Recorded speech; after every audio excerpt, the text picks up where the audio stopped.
बीज बोता है तो कौन सा उल्टा पड़ा कौन सा उल्टा पड़ा ध्यान नहीं देता, लेकिन जब वो बीज उगता है तब सीधा ही उगता है। तो नाम का प्रभाव है। भगवती के कार्यों में जिनकी शंका हो कि भगवती कार्यों को करने में किसी प्रकार का दोष होता है, भगवती क्रोधित हो जाती है, हाँ भगवती क्रोधित होती है, पर किस पर? आदताइयों पर, दुष्टों पर, जो दुराचारी है, दुराग्रही है, उन पे भगवती अपना क्रोध दिखाती है। अन्यथा अपने पुत्र को तो कलेजे से लगाती है, अपने आंचल में रखती है। अम्बे रानी की जय, शेरा वाली की जय, अम्बे रानी की जय, शेरा वाली की जय, शेरा वाली की जय, शेरा वाली की जय, शेरा वाली की जय, अम्बे रानी की जय, शेरा वाली की जय, अम्बे रानी की जय, शेरा वाली की जय, अम्बा रानी की जय, शेरा वाली की जय, अम्बा रानी की जय, शेरा वाली की जय।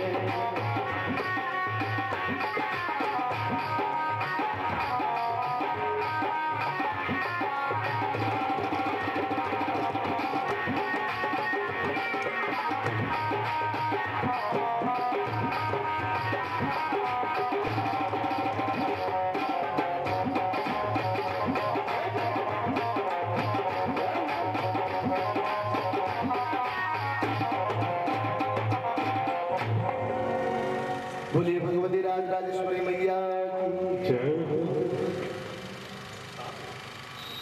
प्राचीन काल की बात है, एक महान प्रतापी राजा हुए जिनका नाम सुरत नाम के एक राजा हुए थे, और अपनी प्रजा का पालन इस प्रकार करते थे जैसे उनके अपने पुत्रों का पालन करते थे। अपने पुत्रों की भांति अपनी प्रजा का पालन किया करते थे राजा सुरत। और बहुत ही प्रतापी राजा थे। कोला विध्वंसी नामक दुष्ट लोगों ने एक बार राजा सुरत के ऊपर आक्रमण कर दिया। वो गोला विध्वंसी जो दुष्ट थे वो संख्या में कम थे, लेकिन फिर भी उन्होंने युद्ध में परास्त कर दिया राजा सुरत को, और उसके पूरे साम्राज्य पर अपना अधिकार कर लिया। अधिकार करने के बाद में राजा सुरत को अपना राज्य साम्राज्य छोड़ करके अन्यत्र जाना पड़ा। अपने घर परिवार को छोड़ करके राजा सुरत एक बार वन में चले गए। वन में गए तो वहां पर मेधा ऋषि का आश्रम देखा। जैसे इस आश्रम पर बड़ी शांति और पवित्रता दिखाई देती है, वैसे ही उस आश्रम पर मेधा ऋषि चिंतित व्याकुल हो रहे थे, और उस आश्रम पर जैसे पहुंचे तो उनका चित्त शांत हो गया, आनंद हो गया उनको।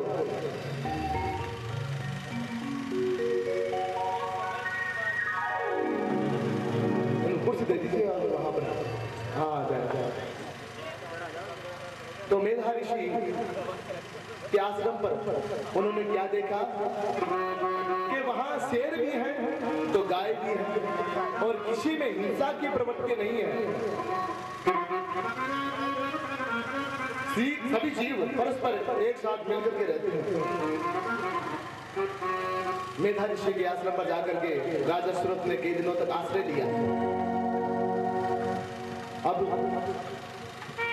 वहां कई दिनों को व्यतीत करते करते उन्होंने एक दिन आश्रम के पास में एक समाधि नाम वैश्य को देखा, बनिए को देखा। एक बढ़िया वो चिंता मग्न हो रहा था, दुखी हो रहा था। वो बढ़िया वैश्य जिसका नाम समाधि था। राजा सुरत ने जाकर के कहा कि हे महानुभाव, आप कौन हैं और क्यों चिंतित हैं? उस वैश्य ने कहा, प्रभु मेरा नाम समाधि है, मैं जाति से बढ़िया हूं। मैंने मेरे जीवन में खूब कमाया और अपने पुत्रों का लालन पालन किया, उनको पढ़ाया लिखाया, व्यापार कराया, लेकिन वही पुत्र इत्यादि ने मुझे घर से बाहर निकाल दिया है। मैं बहुत चिंतित हूं। और उनकी बात सुनकर के राजा सूरत कहने लगे, अरे भाई चिंता तो मुझको भी है, मेरा पूरा साम्राज्य है वो छीन लिया आतताइयों ने। दोनों इस प्रकार से शोक करने लगे, दुखी होने लगे। एक कहता है मेरा राज्य गया, वो समाधि नाम का बढ़िया कहता है मेरे पुत्रों ने मुझे निकाल दिया, जिन पुत्रों के लिए मैंने सर्वस्व त्याग कर दिया उन पुत्रों ने मेरे साथ दुराचरण करके मुझे घर से निकाल दिया। बुढ़ापे के अंदर सेवा चाहता था, वो सेवा तो नहीं मिली और ये परिणाम मिला मुझे। दोनों चिंतामग्न हो गए, दुखी होकर के उन्होंने कहा क्यों नहीं मेधा ऋषि से इस बात का निराकरण किया जाए। वैश्य और राजा सूरत दोनों मेधा ऋषि के पास गए और अपने शंका का समाधान करने के लिए उनके चरणों में प्रणाम किया। हे प्रभु, आप सर्वसमर्थवान हैं। देखिए, उन्होंने अपनी शंका का निवारण करने के लिए संतों के पास पहुंचे हैं। वो आज कहते हैं अन्न का एक कण और संतों का एक क्षण बर्बाद नहीं करना चाहिए। संतों के पास में संत देवता स्वरूप होता है, उनके आशीर्वाद लेने होते हैं। संतों के पास जाकर के कभी व्यर्थ के फिजूल के प्रश्न नहीं करने चाहिए। संतों के पास में की कहते हैं मेरा कारोबार चलेगा कि नहीं, अरे मेरी बहू की बेटा होगा कि नहीं, अरे मेरा प्राण होगा कि नहीं, वो तो परमात्मा देगा सबको। संतों के पास तो जाकर के कहो मुझे गोविंद मिलेगा कि नहीं, मेरा जीवन ऐसे निकल जाना है क्या। संत क्यों बने हैं? लाल पीले कपड़े का नाम संत नहीं है जी। संत नाम है जो साधु, जो दूसरों के बिगड़े हुए काम को बना दे, वो संत है। इसलिए हमारे ऊपर तो संतों की बहुत अनुकंपा है, जो संत विराजमान होकर के हमें इतना अनुग्रह आशीर्वाद प्रदान करते हैं। मैं महाराज श्री के चरणों में बारंबार वंदना करता हूँ। मुझे इतने सहज और सरल संतों का आशीर्वाद मिला, स्नेह मिला है। कसंत हृदय नवनीत समाना, मक्खन के समान संतों का हृदय होता है जी। क्या निज प्रताप द्रवई नवनीता, मानस में तुलसीदास जी ने कहा है। पहले बात तो कह दी कि मक्खन के समान संतों का हृदय होता है। फिर भी बात अच्छी नहीं उनके, तो अगले में क्या कहा, निज प्रताप द्रवई नवनीता, निज प्रताप द्रवई नवनीता, निज प्रताप द्रवई नवनीता, निज प्रताप द्रवई नवनीता,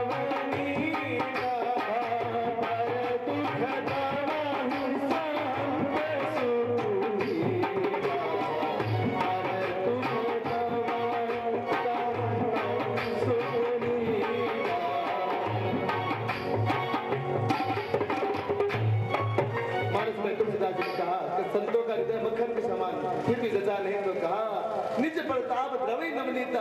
अरे मक्खन जो होता है वो कब पिघलता है, जब उसके नीचे आंच भी जाती है। संतों को जब आंच आती है तो पिघलते नहीं है, लेकिन दूसरों के दुख को देख करके पिघल जाते हैं संत। इसलिए संतों की महिमा का क्या बखान करें साहब। और मेधा ऋषि है ना, वो बहुत बड़े संत हैं, ज्ञानी हैं, महापुरुष हैं। उनके पास आकर सूरत और मेधा ने अपने विचार प्रकट किए। क्यों? क्योंकि समर्थवान जो गुरु होते हैं ना, वो अपने शिष्यों को अंधकार से खींच करके ले आते हैं। समर्थवान गुरु, संतों के पास और गुरुओं के पास लोग क्यों जाते हैं? इसीलिए जाते हैं कि वो समर्थवान है और सब प्रकार के पीड़ाओं से, द्वंद्वों से, अंधकार से बाहर निकाल के ले आएंगे सदगुरुदेव। एक बार एक गुरु और चेले थे, दोनों किसी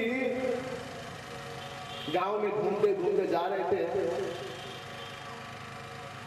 तो उस गांव में कुछ दिन रहने का मन बना लिया कि यहीं रहेंगे। गुरुजी ने कहा अपने चेले को कि बेटा ये 2 रुपए ले जा और शाम का भोजन बनाएंगे। तो आटा ले